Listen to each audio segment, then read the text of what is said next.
Hello friends, welcome to RZR Entertainment with Zain and Govinda. Govinda कह रहा था कि मेरा दिल आज धड़क धड़क कर रहा है। दिल क्यों? पता नहीं क्यों कर रहा है। दिल धड़क धड़क नहीं करेगा तो तू मर जाएगा। दिल धड़क धड़क करना जरूरी है, ठीक है? ठीक है। लेकिन ये मेरे ख्याल में जो तेरे कहने का मतलब था वो ये था कि तू थोड़ा सा आज टेंशन में है। कुछ क्या? नहीं, ऐसा तो कुछ भी नहीं है, पर पता नहीं क्या हो रहा है। पता नहीं क्या हो रहा है, काम भी रहा है। असल में ना पहले दिन गोविंदा एक्साइटेड था, आज एक्साइटेड नहीं है। और ऊपर से आप लोगों के कमेंट्स पढ़ के बिल्कुल आप लोगों के कमेंट्स पढ़ के ना गोविंदा बेचारा थोड़ा परेशान हुआ है। ऐसा ना करें यार, मैंने वो कहा था गोविंदा को वेलकम करें, जब मानी आएगा तो देखा जाएगा। अभी वो नहीं आ सकता, अभी मानी नहीं है और गोविंदा है। हम मानी को भी मिस कर रहे हैं बहुत। हम लोग भी मिस कर रहे हैं। हम चाहते हैं कि मानी इधर आए। मानी इधर आएगा। अभी 3 लोग इकट्ठे, 2 इंडिया से, 1 पाकिस्तान से, फिर मैं 1 पाकिस्तान से भी लेके आएगा। पूरा एक फैमिली बनाएगा इधर RZR की गाड़ी। लेकिन जो हमारी डोमेन है वो तो यही है कि इंडिया और पाकिस्तान का रिएक्शन आपको चाहिए साथ में, तो वो तो यहाँ पे भी मिल रहा है। So please, I think you like it guys. आज की जो हमारी वीडियो है ये रिक्वेस्ट एक दफा नहीं बहुत दफा की गई है। मैं अकेले इसको नहीं कर सकता था, so I wanted some Indian to be here and now Govinda is here. So ये वीडियो है FTD फैक्ट्स ने 2 वीडियोस बनाई हैं। एक बनाई है रॉ पे, एक बनाई है ISI पे। दोनों को कंपेयर तो नहीं किया, लेकिन दोनों के बारे में कुछ अमेजिंग फैक्ट्स बताएं। ठीक है? पहले देखते हैं रॉ के। ओके, फिर देखते हैं ISI के। ऑलराइट, तेरी इजाजत है ना? हाँ बिल्कुल, इजाजत है। इजाजत जरूरी होती है। Okay, let's start the video. Okay, सही है जी। आगे सुभाष चंद्र। ठीक है, ये रॉ के बारे में है। Beautiful, man. The Research and Analysis Wing, or the RAW, is a prime foreign intelligence agency of India. They're based on a CIA model of working, meaning that they only answer to the Joint Chiefs and the Prime Minister of India. Together, they have helped to stop countless attacks on Indian soil. They have also played a major role in helping Indian interests abroad, along with assisting international institutions with information. Welcome back to another episode of FTD Facts. My name is Leroy Kenton, and in this episode, I'm taking you on a little journey inside the RAW. We're going to look at some facts and some interesting things that involve the RAW. And guys, don't forget to give this video a thumbs up if you enjoyed this and the other content that we put out. And if you're new here to FTD Facts, be sure to hit that subscribe button. It doesn't bite, so you can keep up to date with all the latest facts every single day, Monday to Friday. Okay, so let me begin with this video. Let's talk about the origins of the RAW. So, India thought that they had to invest more in their intelligence community after 2 major wars. This exposed gaps in intelligence gathering undertaken by the Intelligence Bureau. Prime Minister Indira Gandhi felt the need for an agency that would protect India before it went to war or was hit by an attack. And that's when the RAW was created from there. So, the activities and functions of the RAW are highly confidential, and declassification of past operations are very rare. They have a smaller budget than a lot of other intelligence agencies internationally, and the information that they gather is also valid for a much longer time. Because of India's position in the middle of South Asia, it has to constantly protect itself from threats from surrounding countries. The RAW monitors the activities of certain organizations abroad as it relates to their involvement with threats and smuggling weapons, ammunitions, explosives, etc. into India. Now I want to look at how the RAW recruits people. Initially, the RAW relied primarily on trained intelligence officers who were recruited directly. In times of great expansion, many candidates were taken from the military, police, and the Indian Revenue Service. The interested candidates have a trial period of 1 year before they can fully be part of the RAW. Now, in terms of the organization structure, RAW has been organized on the lines of the CIA, and the head of RAW is designated secretary or research in the Cabinet Secretariat. The secretary or research is under direct command of the prime minister. However, on a daily basis, the secretary reports to the national security advisor. Now, the current chief of the RAW is Anil Dasmana. There is a sizable number of female officers also in RAW. Now, for the training that the agents go through, so there's a basic training and there is advanced training. So the basic training now generally lasts no longer than about 10 days, and that's where the trainees are familiarized with the world of intelligence and espionage. They are made to specialize in a foreign language and are introduced to geostrategic analysis. Case studies of other agencies like the CIA, KGB, ISI, Mossad, and MI6 are also learned. Now, after completing the basic training, the recruits are sent into the Field Intelligence Bureau, and that's where his or her training lasts for about 1 to 2 years. And in the advanced training, they are given first-hand experience of what it is to be out in the cold, as well as they conduct several secret operations. Now, before deployment in the field, the agent is given exhaustive training in the art of self-defense. They're also drilled in various administrative disciplines so that they could take certain positions in foreign missions without arousing any sort of suspicion at all. Now, there is one major event in the history of RAW revolving around Pakistan's nuclear plans. Now, there's a lab in Pakistan called the Khan Research Laboratory, which is Pakistan's main nuclear facility and missile development center. After years of being kept in the dark, the RAW first confirmed Pakistan's nuclear programs by the analysis of hair samples snatched from the floor of barbershops near the Khan Research Laboratory. And these hair samples showed that Pakistan had developed the ability to enrich uranium to weapons-grade quality. All from hair samples, like that's some 007 crazy secret mission type stuff right there. Now, when we look back in the 80s, the RAW needed a lot more firepower. So they decided to create 2 new covert groups, which were the Counterintelligence Team X and the Counterintelligence Team J. Ravinder Singh was an RAW agent who defected to the United States in 2004. He helped run the Counterintelligence J team in its early years. Now, both of these groups' operations were discontinued and were never restarted.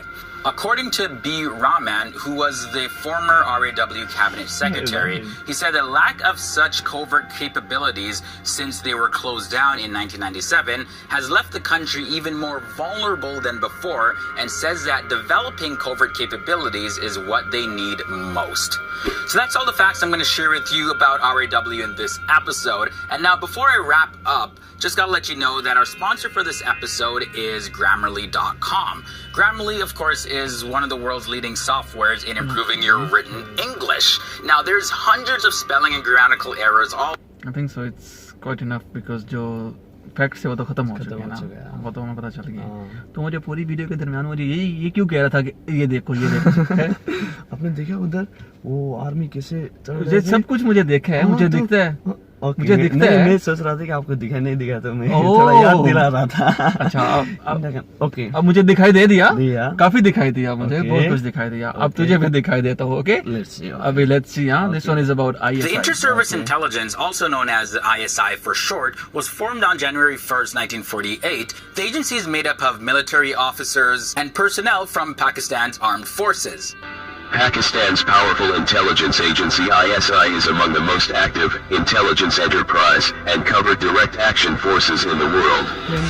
It is part of the Pakistani army, but it operates generally beyond the control of the Pakistani government as a whole. Thanks for joining me here on another episode of FTD Facts. I'm Leroy Kenton, and now by far this past week, this was the most requested topic. I mean, like, everybody wants to know about the ISI. Mustanir Ahmed requested it, Zuhaib Mohammed as well, Salman Saeed, and then we have Khalid Al-Balochi, and then we have Minahal Salim, and not to mention a bunch of other people. So let's begin with the facts. The American Crime News declared Pakistan's inter-service intelligence to be the world's best and strongest intelligence Intelligence Agency back in 2011. The ISI headquarters is located in Islamabad, Pakistan, and its main focus is to protect Pakistan's national interests, as well as look into matters of political and social interest to Pakistan and advise the military in the best steps to take. Now, over the years, the ISI has stopped many terror-related attacks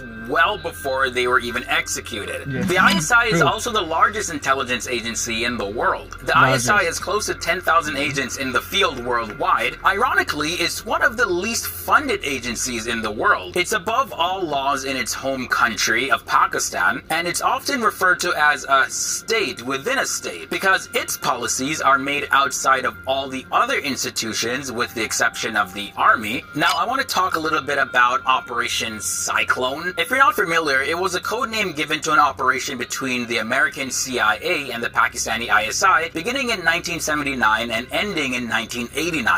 But that was the U.S. plan, a trap codenamed Operation Cyclone, funded by the CIA and designed to draw the USSR into an expensive and distracting Vietnam-like war. Now, the objective of this mission was to stop the invasion of the USSR forces into Afghanistan by providing support to the Mujahideen fighters in Afghanistan. Now, it was one of the most expensive CIA operations that it has ever undertaken, and it cost them roughly $20 to $30 million US every single year, but that was up until 1980, and by the time they reached 1987, it rose to $630 million a year. It's also reported that no ISI agent has ever been caught or turned. Although this has never been verified, the Pakistani government has not yet taken responsibility for any alleged undercover agent that was caught on foreign soil. There are stories of officials like squadron leader Khalid Khwaja that were arrested on Pakistani soil for conspiracy against the state, but it seems like the ISI has been very good at insulating themselves from any direct involvement in any of the covert operations that they have supposedly orchestrated. If this is true, that's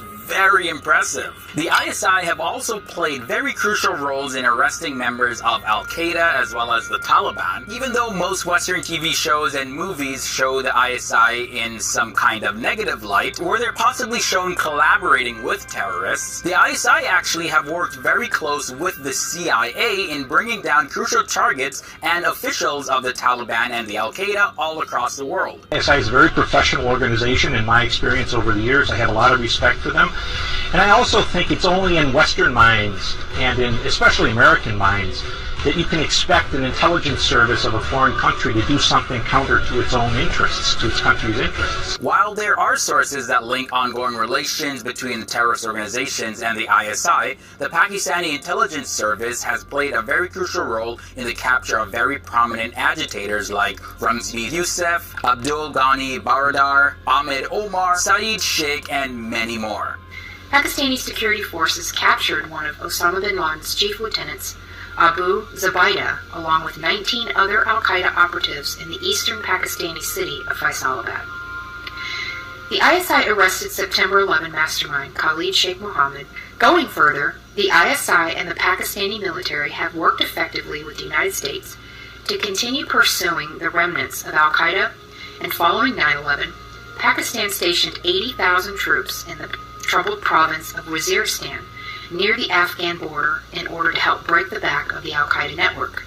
Now, as I mentioned earlier in this episode, that the ISI have close to 10,000 members, and I say that because the official number hasn't been confirmed. But what is known about the ISI is that they do recruit from Pakistan's military, as well as they recruit civilians and put them through a lot of rigorous training. The training seems to be very secretive because there's very little information and details about it. But what we do know is that the agents are trained in covert intelligence gathering and counterintelligence. Again, I mentioned that the headquarters of the ISI is located in Islamabad, Pakistan, and the complex consists of various low-rising buildings separated by lawns and fountains. Declan Walsh, a journalist at The Guardian, he says that the entrance is suitably discreet, no sign, just a plainclothes officer packing a pistol. Walsh also said that the complex resembles a well-funded private university, and that the buildings are neatly tended. Moving on now to Operation Tupac. Yeah, you heard that correctly, but it has nothing to do with the American rapper. June 16, 1971, Mama gave birth to a hell-raising heavenly son. Operation Tupac was the name of a three-part operation that was designed to secretly support the militants of Kashmir. It was partly started by Pakistan's President Zia-ul-Haq back in 1988, and the name comes from Tupac Amaru II, which is an 18th century prince who led the War of Liberation in Peru against the Spanish rule. The ISI is currently engaged in covertly supporting the Kashmiri militants in their fight against the Indian authorities in Kashmir. This is because the militants in Kashmir are fighting to be independent from India and become part of Pakistan. Of course, for Pakistan, the overwhelming obsession is India. Another thing I want to highlight is the Kargil War. The Kargil War was back in 1999. The line of control between India and Pakistan is probably one of the most inhospitable places in the world. There's an unwritten agreement that during the winter, neither force will occupy the border's posts. The ISI broke this agreement in the winter of 1998 to 1999, which led to the Kargil War in the following summer. Although Pakistan is considered to have lost this war, the war is also considered a victory for the ISI, as it caught RAW, its Indian counterpart, completely off guard. India had no clue about the infiltration until they were informed about unknown strangers occupying Indian posts. Now we're coming down close to the end. Let's talk about Mullah Muhammad Umar Mujahid. He was a top Taliban leader, and it's an open secret now that he was trained by the ISI. A captured Taliban spokesman by the name of Mohammed Hanif told the Afghan authorities back in January of 2007 that Omar was protected by the ISI in the city of Quetta in Pakistan. By November of 2009, the Washington Times were claiming that Omar had been helped by the ISI and that he was now in Karachi. It was only in January of 2010 that Amir Sultan Tarar, who was a retired official and ISI agent, said that Omar was ready to break with his Al-Qaeda allies and make peace with Afghanistan. And finally, let's talk about nuclear tests. Although it's never been proven for sure, but it's said that the Indian RAW as well as the Israeli Mossad flew over Pakistan's nuclear test facilities in order to gather information, but they were unable to do that because the ISI planned to keep its nuclear facilities secret and even change the location of its test sites multiple times to keep away anybody from seeing anything. They finally settled in the Pakistani city of Chagi and ensured the security of the nuclear equipment by guarding the transport plane with 6 F-16 fighter jets. So it's unclear what sort of nuclear tests have been going on, but that's just how the ISI rolls. People don't necessarily know exactly what they're up to. Now that concludes this episode about the ISI. Thank you guys so much for bringing it to my attention. I learned a lot during this video. This episode of FTD Facts is brought to you by Grammarly.com. Okay. आपने देखा? मैंने देखा। आपने भी देखा? देखा बिल्कुल अच्छी तरह से। So हम दोनों ने देखा, बाकी भी बहुत से लोगों ने देखा। It's a very hot topic. इसको हाथ लगाएगा तो जल जाएगा। जल जाएगा, हाँ, थोड़ा दूरी रहे। हाँ, पत्थर का हो जाएगा। वापस मुड़ के नहीं देखना, पत्थर का हो जाएगा। Okay. So what I think is that okay, till today, as per my information, ISI is on number 1, RA is on number 6 in the world. Okay. हाँ, ठीक है। और क्या? और बताइए ना यार, इंडिया के बारे में नहीं देखा आपने? इतना तो वो ISI का कुछ भी नहीं है। बिल्कुल यार, अभी मुझे पता चल गया आपने अच्छी तरह से नहीं देखा। मेरी बात सुन। Listen, we are here for peace. We are not discussing कि यार मतलब इंडिया ISI जो है वो रॉ को खत्म कर देगा या रॉ जब ISI को, we are not saying that. Both देख सबसे जो मेन ऑब्जेक्टिव है ना ISI का भी और रॉ का भी, वो है अपने देश के अंदर की security. So both are performing well. ठीक है, अपने अपनी जगह पे सब सही है। मैं जस्ट ये बात करूँ कि देखो वो जो FTD फैक्ट्स वाला है वो एक न्यूट्रल पर्सन है, वो ना इंडिया से है ना पाकिस्तान से है, वो थोड़ा सा हमसे ज्यादा डार्क है। ठीक है, सही है। तो उसने जो फैक्ट्स बताए हैं दोनों कंट्रीज के बारे में, they are like something big is going on. Okay, yeah. Understand ना?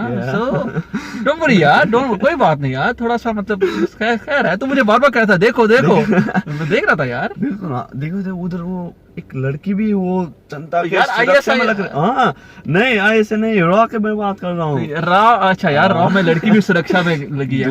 देखिए तो यार अभी देखो, चलो एक और बात करते हैं फिर। अगर तू वो कर रहा है ना, कंपटीशन कर रहा है, they have not shown even a single person जो ये कह रहा है ओके जी, कोई फॉरेनर दिखाया है उन्होंने?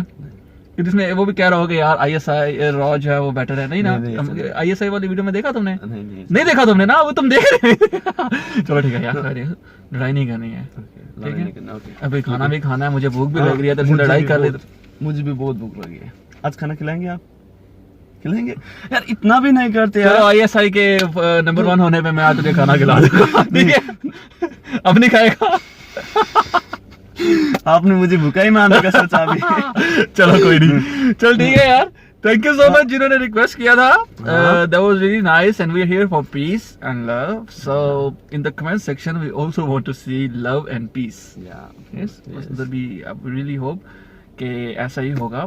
थैंक यू सो मच दोस्तों जिन्होंने रिक्वेस्ट किया था, उनको जिन्होंने देखा, उनको जिन्होंने लाइक किया, उनको सब्सक्राइब किया, उनको सबको, और जो बाकी रह गए आप भी लाइक कीजिएगा, सब्सक्राइब कीजिएगा, ट्विटर पे, फेसबुक पे, इंस्टाग्राम पे फॉलो कीजिएगा। और क्या, और हम मिलते हैं फिर दूसरी वीडियो पे। हम मिलते हैं, अभी मैं गोविंदा था, और हम मिलते हैं फिर दूसरा वीडियो पे, ठीक है? आप इधर ही होइएगा, आप कहीं मत भी जाइएगा। Okay bye guys. Okay bye, नमस्ते, सलाम अलैकुम। नमस्ते।